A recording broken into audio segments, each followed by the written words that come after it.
네, 이번에는 생활 속의 흥미로운 발명과 특허에 대해 알아보는 시간입니다. 네, 한국지식재산전략원 오윤택 전문위원과 함께 이야기 나눠보도록 하겠습니다. 안녕하세요. 어서 오십시오. 안녕하세요. 네, 오늘 전해주실 내용 어떤 건가요? 혹시 지하철역이나 공공장소에 설치된 자동 제세동기를 보신 적이 있습니까? 혹은 영화나 TV 드라마에서 긴급 구조 요청 시에 자동 제세동기가 사용되는 것을 본 적이 있습니까? 네. 오늘은 고령화 등으로 인해서 일상생활 중에 돌연사 혹은 급성 심장 질환의 지속적 증가 및 정부의 설치 의무에 따라 최근 시장 수요가 급증하고 있는 자동 제세동기에 대해서 살펴볼까 합니다. 예, 자동 제세 동기 발음하기도 상당히 어려운데요. 아직 저한테는 좀 낯설거든요. 이게 어떤 건지 조금 더 설명을 좀 해주시겠습니까? 네, 자동 제세동기는 흔히 Automated External Defibrillator로 불려지기도 하는데 네. 생명을 위협하는 부정맥인 심실세동 혹은 무맥성 심실빈맥과 같은 비정상적인 심장 박동을 치료하는 의료 장비입니다. 예. 심실세동, 또 심방세동, 또 심방조동, 심실빈박 등의 부정맥을 보이는 심장에 고압전류를 극히 단시간 통하게 함으로써 정상적인 맥박으로 회복시키는 기기를 자동 재생기라고 합니다. 네. 즉 이제 비정상 상태의 심장에 전기 충격을 주어서 정상적인 심장 리듬을 찾도록 도와주는 기기입니다. 네, 이 화면으로 보니까 지나가다가 본 것 같은데요. 네. 그런데 이런 자동 제세동기가 실제 긴급 상황에서 생명을 구하는데 얼마나 큰 역할을 하나요?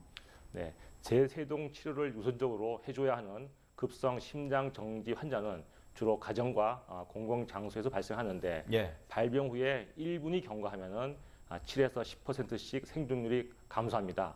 즉 환자가 10분 내에 병원에 도달하여 시술을 받기는 어렵기 때문에 소생률이 매우 저조하여 병원 치료를 받지 못하고 사망하는 경우가 대부분이었습니다. 네.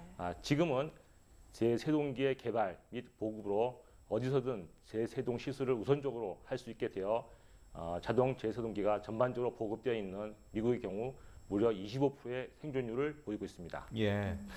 그러면 그 관련 기술과 관련해서 국내 그리고 해외 어떤 기술들이 뭐 특허를 가지고 있는지 이런 부분도 좀 설명을 해주시겠습니까? 네, 먼저 이제 해외 기업으로는 이제 필립스 메디컬, 예. 또 조엘 메디컬, 또 메드트로닉스 등이 이제 자동 제세동기 시장을 주도하고 있고요. 국내 기업으로는 CU 메디칼, 나눔테크 등이 전문 의료기기 기업으로 성장하고 있습니다. 예. 또한 관련 특허 역시 이들 기업이 주도하고 있습니다. 그리고 이제 지속적으로 환자의 심장 활동을 측정하고 필요시에 적절한 충격을 가할 수 있는 웨어러블 자동 제세동기, 또 그리고 IT 기술과 결합한 원격 관리 시스템 분야로 기술 개발이 이루어지고 있습니다. 네, 그렇군요. 그럼 이 생체 인식 기술이 개인정보 보안 분야에서는 또 어떻게 활용될 전망인지도 궁금한데요. 네, 6번째 질문인데 어떻게 활용될 전망인지도 얘기해 주시죠. 네. 자, 그 전에요. 저희들이 이제 자동 제세 동기에 대해서 알아봤는데, 이번 주에 특허 이슈에 대해서 간단히 좀 우리가 정리를 하고 네. 또 이야기를 나눠보도록 하겠습니다. 유다현 앵커가 좀 소개를 해주시죠. 네. 네, 세계지식재산기구가 발표한 2013년 출원 통계 자료에 따르면 우리나라의 지난해 국제특허 출원 건수는 12,386건으로 전체 6%를 점유하며 세계 5위를 지킨 것으로 나타났습니다. 예.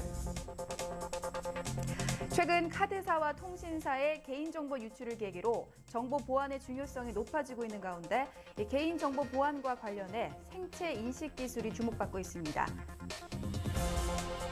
정연현 전 동부산대 총장이 에너지 효율을 높이고 시공 비용을 줄인 온수 난방 바닥 시스템을 개발해서 국내 특허를 받고 중국 특허까지 출원해서 화제가 되고 있습니다.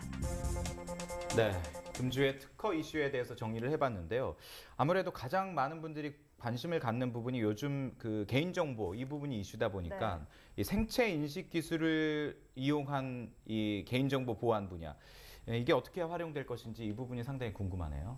네, 생체 정보는 각 개인마다 독특해서 도난이나 위조의 염려가 없으므로 생체 정보를 비밀번호 대신 사용할 경우 보안성을 크게 높일 수 있습니다. 특히 이제 해킹에 의해서 온라인 뱅킹의 금융 사고가 빈발하고 있는 상황에서는 머지않아 생체 인식 기술이 공인인증서를 대체할 것으로 예상되고 있습니다. 네. 네, 우리가 일반적으로 알고 있는 이 지문이나 얼굴, 또 홍채 등을 이용한 생체 인식 방법 외에 또 어떤 기술들이 있나요? 아직까지 널리 알려지지 않은 기술로서 정맥 인식, 또 심전도 인식이 있습니다. 정맥 인식은 정맥의 모양이 지문처럼 사람마다 서로 다르다는 점에 착안해서 손등이나 손목의 정맥 모양으로 신원을 식별하는 기술입니다. 네. 또 심전도 인식은 심전도 데이터를 이용해서 본인 여부를 식별하는 과정에서 건강 상태도 함께 모니터링할 수 있는 장점을 가지고 있습니다. 네, 말씀하신 것처럼 이 새로운 생체 인식 기술을 더욱 발전하고 또 상용화가 돼서 개인정보 분야에서도 하루빨리 이용할 수 있게 되기를 기대해 보겠습니다. 네. 오늘 말씀 고맙습니다. 네. 고맙습니다. 감사합니다.